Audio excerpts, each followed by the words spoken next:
This channel is supported by truefire. Truefire is an online library of lessons from some of my favourite players. There's thousands of lessons on there. You can use the promo code JNC40 to get 40% off of any of their courses. I jumped on a call with Radial a few months back, and I think they were aiming to get this out at NAMM. Something that could be useful for a bunch of people. And Radial you'll be aware of because they're sort of very much an important name in terms of DI boxes and in terms of all this sort of stuff, mixers and bits and pieces like this. So this has specifically been created to work with your modeler now. So let's just talk about it. So I'm going to use the stereo one here because that makes most sense for me. We'll talk about it in context of like what is the problem exactly that they're fixing here. So, for example, one of my favourite modelers, the HX Stomp, doesn't have XLR outputs. Out of here, you can use TRS to XLR, but if you're using just normal jacks, that's not going to be a balanced output. In any case, when you're doing like live stuff, it's probably better to be able to supply an XLR output. Essentially, you know, sending jacks across a stage is generally not going to be as workable. And what about when they're too short and then suddenly it's like, okay, well, how am I going to get there? Whereas, you know, if it's XLRs, most of the time there'll be a spare XLR or two.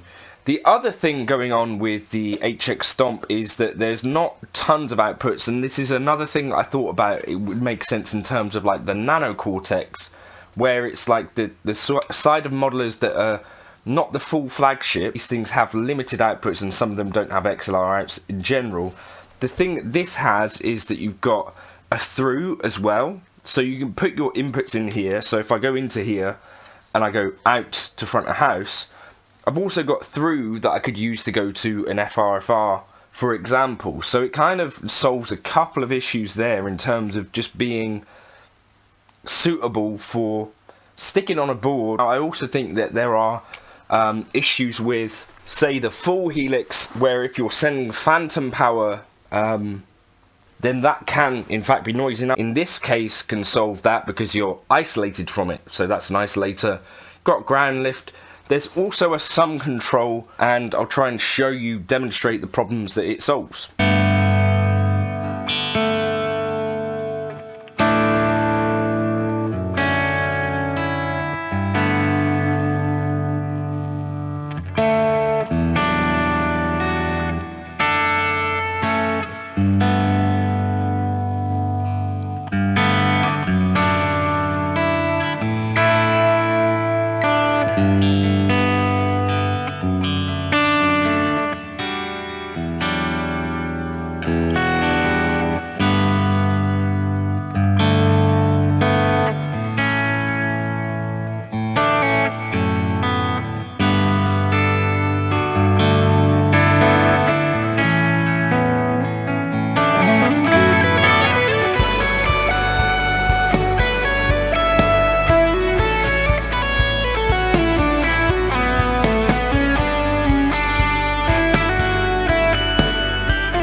I thought it would be worth taking a look at the manual to really hone in on what it is that this is about.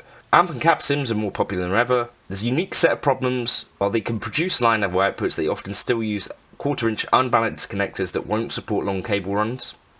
And they're often susceptible to noise from ground loops when connected directly to the PA, and some are even vulnerable to damage from 48 volt phantom power should it accidentally be engaged at the PA mixer.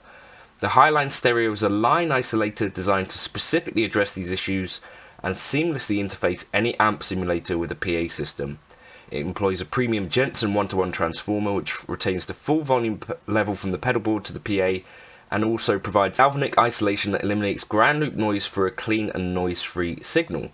The output of the Highline is a balanced signal for long cable runs to the PA, and the device blocks phantom power so it never reaches your pedal board.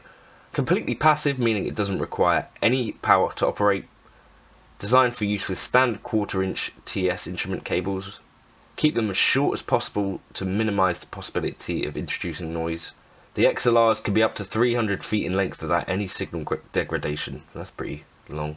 Making connections, this is the bit that I thought was interesting. So here we got guitar into Iridium, stereo out into the Highline, and like the Iridium doesn't have XLR outs or the Walrus Audio ACS1, and perfect goes into the Highline, and then that goes out to your front of house. Easy. Likewise here, Iridium into the Highline, into a couple of amplifiers. Then both sides of your stereo signal with the through sum switch, in case you're looking for that sort of thing. Both sides of the XLR, so say you had 2 FRFR speakers or 2 amps on stage, but only 1 input on the desk, then you can use the sum switch. They've actually come up with something which there is a reasonable need, I think, for this within the modelling world, especially if you're using something like an Iridium, a Walrus Audio ACS1, an HX Stomp, any of the modelers which don't have XLR outs basically, and even the Helix, which does, I think is susceptible to 48 volt sort of interference. I've definitely read about that load. One other interesting thing we've got here, this XLR sum, which I think is actually pretty useful, especially if you're considering, you know, sometimes you might have to go mono. Is it simpler to just unplug or whatever? If this is your system, then you kind of got a good sort of consistent thing.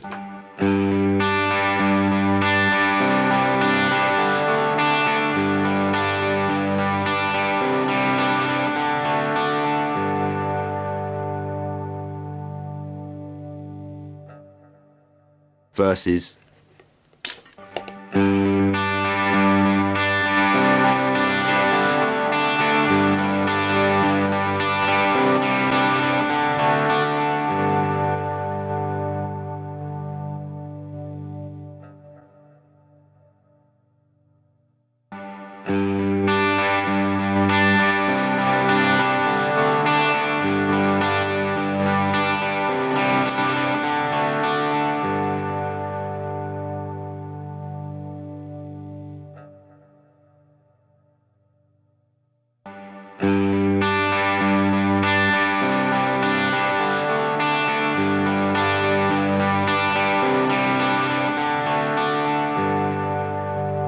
so you can sum to mono with pretty good effects. Also worth noting that you've got some control on the XLR or on the THRU, so if your FRFR is mono, then you've got a way of hearing both into that. So that's a pretty neat solution, I think.